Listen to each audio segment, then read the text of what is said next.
Hi everyone, it's Liz Costanzo, the Social Studies ISS at headquarters, and I'm very excited to be here with you guys today to talk about putting it all together with sourcing stations.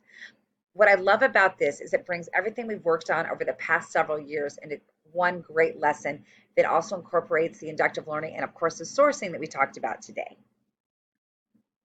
So we're going to start out with planning and implementation of your sourcing stations. So I'm going to ask that in just a second you pause me while you go to your participants guide and go to the pages that talk about your sourcing stations. What you're going to find in there are the instructions plus all of the sources for today's learning experience. So go ahead and turn me off and then come back on. Thanks. Great. Okay, so you must have found your information in your participant guide.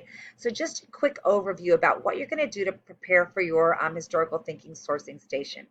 The first thing you do is determine the standard for the station, number one.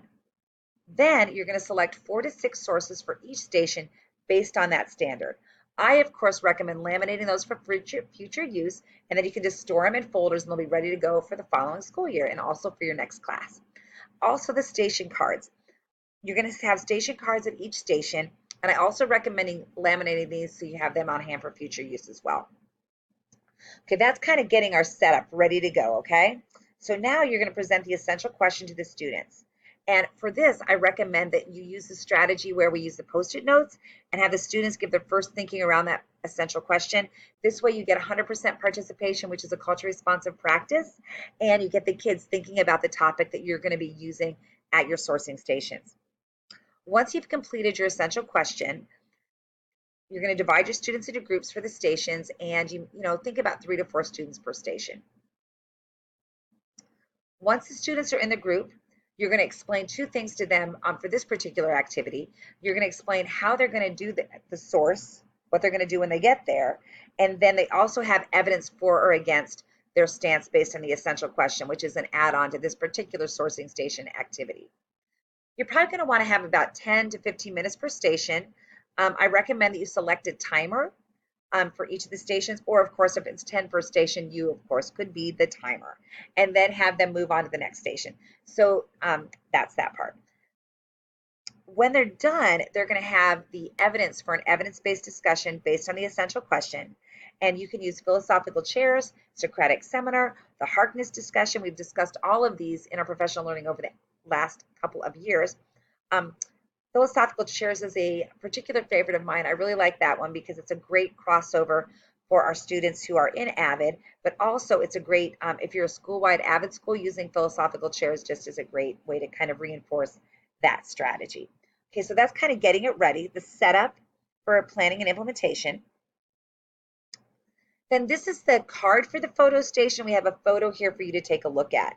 So if you notice when you're doing your sourcing for your sourcing station, what you want to make sure is you have a vivid image, but you also want to have where that information came from for the sourcing station, because that is critical when we're having our kids analyze a source that they actually know where it came from.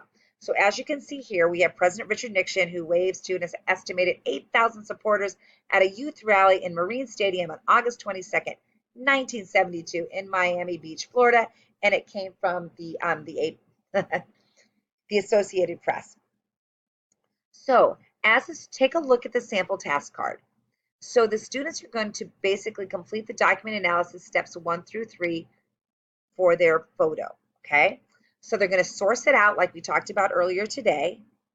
And then once again, it says on here, note the note or caption of present. So we want to make sure we have those available. It really gives a sense of time and place to the photograph or piece of art if it's available. Then they're going to go through the following steps in the process. Each of them follow the same pattern, only it will say, versus a photo station, it will say map station. So basically, they're going to follow the process. They're going to look at the evidence, and then we're going to kind of bring it up a notch with our next piece, which is based on that essential question. So this was for the photo station, so let's move on.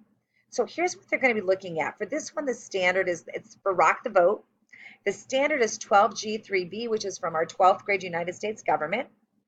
And the standard is the right to vote, a cornerstone of democracy, is the most direct way for citizens to participate in the government. A citizen must register to vote and may register as a party member or select the status of an independent. So our essential question that we're going to have we're going to be looking at is voting an important right and responsibility of citizenship. Why or why not? So at their sourcing stations, it's not just about sourcing those documents, it's also about their attempt to answer this essential question. So at each station, you're going to have the source analysis sheet where the students will follow the instructions. Then you'll have 4 to 6 source documents. And in this particular activity that's in your participant guide, there are 4 pieces of evidence for each station. Then they have the evidence for and evidence against reading for meaning chart, which the statement voting is an important right and responsibility of citizenship. So as they're looking at their documents, they're going to be trying to not only analyze the source, but they're also going to be finding evidence for and evidence against the statement, which is directly aligned to the essential question.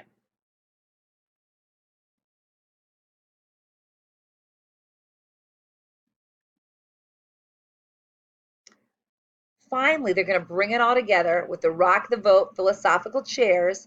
They're going to decide, is voting an important right and responsibility of citizenship? Why or why not?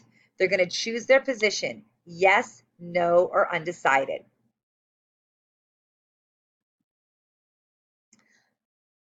I've also included the rules of engagement for the philosophical chairs. These are from Avid, and they make a really great rules of engagement for students who are in the classroom, but also if you're having a conversation about a tricky topic with anyone. So these are our rules of engagement. So what I'm going to ask you to do now is turn off the video, and there's an assignment online that will kind of take you through working in stations online, and then you'll come back together and talk about your learning.